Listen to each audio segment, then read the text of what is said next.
Welcome to footballgameplan.com, where football makes sense. This is Emery Hunt, the Zarda Playbook, and I'm Tyler Merkovich, bringing you your North Division Big 12 preview. As before, we brought you the South Division, and we're talking about North. Let's talk about Bo Pelini in his second year, the former defensive coordinator of LSU, now the head coach in Nebraska. Improving year last year, manageable schedule this year. They're led by Roy Helu, 800-plus yards rushing, 7 touchdowns. They bring in a freshman named Rex Burkhead to help out that running game. Well, you look at last year, they lose their top quarterback, they lose their top receiver, top 2 receivers, so they have to expect more out of Helu. Expect to see that number go up to like 1,200 to 1,400 yards. He's a real special back. I like him to go along with that solid offensive line they have coming back, led by DJ Jones. Big guy, big mauler. Expect a lot of improvement in the running game for Nebraska this season. They lose Marlon Lucky and underrated fullback Thomas Lawson, but they're going to try to get that running game going. Niles Paul is the wide receiver. Brandon Kinney, JUCO, 6'3", tall guy, and Manelik Holt, 6'4", big guy. So those are big targets for Zach they have all big receivers, so that should help out with the play action.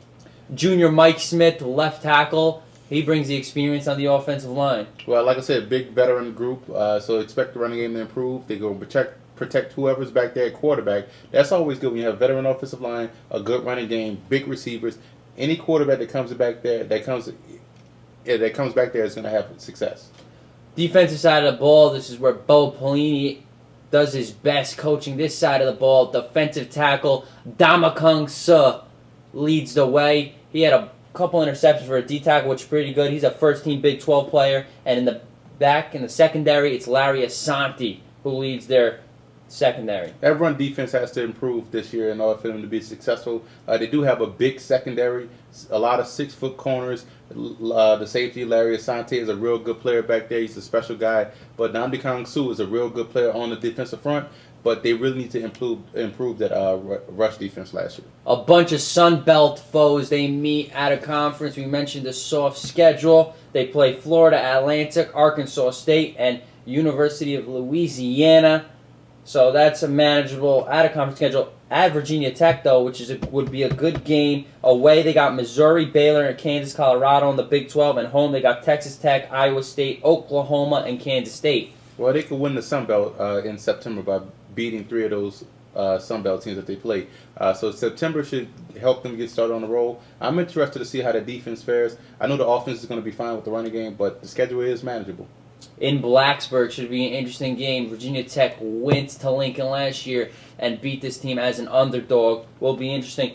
Dan Hawkins of Colorado, already in his 4th year, 5-7 last year, 13 returning starters. His son leads the charge at quarterback, Cody Hawkins, and I love their running backs. Both true freshmen last year. Both of them got injured. Darryl Scott, the big guy. Rodney Stewart, the diminutive guy, but he is productive. Darryl Scott was the #1 running back coming out of high school 2 years ago. It's about time for Darryl Scott to stay healthy and live up to his lofty status coming out of high school. I know they were kind of disappointed last year in him. So Rodney Stewart, a heck of a back. He showed last year that he's really, really good. Smaller guy, so he hides behind those offensive linemen. But I like him, and I want to see Darryl Scott live up to his potential. But I think he's going to be fine at 6 feet, 200 pounds. So he's a real good back. He's special. I remember watching him in high school. Cody Hawkins, he's a great leader. He's 57% completion percentage, 17 touchdowns, 10 interceptions. I like to see him get that number down. But he is a great leader, and I like their offense. They got a young offensive line, but they still talented. Son of a coach, never hurts. Exactly. Cerebral player right there. But they lose Josh Smith, who's transferring to USC. He's their stretch the field guy and a good special teams guy. Scotty McKnight, one of the receivers that needs to step up for Hawkins now. Well, the good thing about receivers, you can pretty much replace those guys unless it's a real standout like really has been or Dez Bryant or somebody of that nature. 4 returning starter in the offensive line. Ryan Miller, the sophomore, leads the way. Defense, they need a whole new defensive line. No guys who will start there who have had starting experience, but their linebackers are good. John Major, redshirt freshman this year, big expectation, and Jeff Smart, second-team Big 12. Defense has to start creating a lot of turnovers. They didn't do that as well last year, so they have to start creating turnovers. They have a young defense. They got a lot of youth on defense, so it's going to be some growing pains early on in the season. But you look at, they're going to start a true freshman, Nick Casa, at defensive end. Really good guy. I like him a lot. so he's going to get a lot of playing time. He's going to start. So there's a lot of youth on defense, so they have to get that. They have to mature fast in a hurry. A playmaker on defense that could get some turnovers might be cornerback Chappelle Brown. Well, let's hope so. 64% completion percentage, so he's going to get tested. Out of conference, they're at West Virginia. Of course, they had that thriller on Thursday night where they beat West Virginia by that field goal. October 10th at Texas, at Kansas State, at Iowa State, at Oklahoma State in conference, and Kansas, Missouri, Texas A&M, and Nebraska all at home. If they get their running game going, Colorado could surprise some people.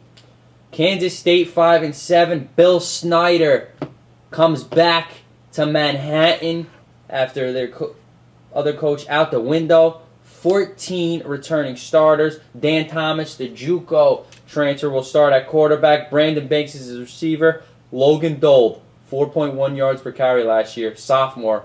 He's going to get the reins at running back. Well, Brandon Banks is an explosive guy, 9 touchdowns receiving. He had a kickoff return for a touchdown. The question really is, can Daniel Thomas replace Freeman? You lose a guy, a first-round pick at quarterback. That's big shoes to fill. Can he replace Freeman? That's the biggest question. Running back is a question mark as well. So there's a lot of questions on offense right now. Nick Stringer, left tackle. He's the senior that heads that offensive line. Defensively, 4-2-5 defensive system led by DN sophomore Brandon Harold, first-team freshman All-American last year. Josh Moore, their cornerback, who had 3 INTs. And they bring in 3 JUCOs, a DB, a DN, and a linebacker named Grant Valentine. Well, one thing that I want to know is, in learning a new defense, they have a veteran defensive unit, a lot of juniors and seniors on that defense, but they're learning a new scheme. 4-2-5 is a different type of scheme they're used to playing. So can they adjust? I mean, again, it's going to have a situation where the first couple of games is going to be a learning curve. If they can get that defense under wraps early, they're going to be fine, but they have to improve. They didn't do well on defense last year. Joshua Moore, you look at a guy, 12 pass breakups, and 3 interceptions, so he's an awesome corner, dynamite player. A notable out-of-conference game is at UCLA, which will be a tough one, and only 3 true road games in the Big 12 as they play Iowa State at a neutral site in St. Louis, but they're at Oklahoma and at Nebraska. That's 2 tough games to play on the road within the conference. If they can get that defense together, they can have they can improve off what they did last year. Mark Mangino, already in his 8th year as Kansas Jayhawk head coach, has resurrected this program. Not just talking about basketball, football also, and they're led by a poor man's Drew Brees. Of course, not at that caliber yet, but this guy gets a job done. Todd Reesing, 8-5 record, which is disappointing in their standards compared to a couple years ago where they had 1 loss and won the Orange Bowl over Virginia Tech. But I love their 3 receivers. Kerry Meyer, big guy, Desmond Briscoe, and Jonathan Wilson, all big targets. He get it done. Well, Reeson is a true leader. He has made the Kansas Jayhawks relevant since he's been there. Him, Briscoe, you look at the other big running back, Jake Sharp, 12 rushing touchdowns. So the big three return. The nucleus returns on offense. So there's a lot to be excited about in Lawrence, Kansas. But the young offensive line, they're inexperienced, so expect some growing pains. So this may be a rebuilding year of sorts in Kansas. Jake Sharp, their tailback, 4.6 yards per carry. Young, experienced offensive line. Jeff Spikes, the sophomore, is their right tackle. Their offensive line needs to get it together. Well, like I said a few seconds ago, they're inexperienced. It's going to take some growing pains. So, like I said, expect rebuilding years. If they can get it, they're talented, but they're young. Caleb Blakesley, their defensive tackle, leads that defensive line. Quentin Woods, defensive end, JUCO transfer. And Darryl Stuckey in the back, 5 interception, first team All Big 12. Calvin Rubles, the tall, lengthy, 6'3" JUCO player. They can bring him to the secondary also. Well, you look at Darryl Stuckey is the best player in the secondary, period. But they have a strong front seven. I love their front seven. They're really good against the run. Pass defense has to pick up, but against the run, nobody can touch Kansas. Schedule brutal for Mangino this year. They host Duke and Southern Miss, which will not be a cakewalk this year.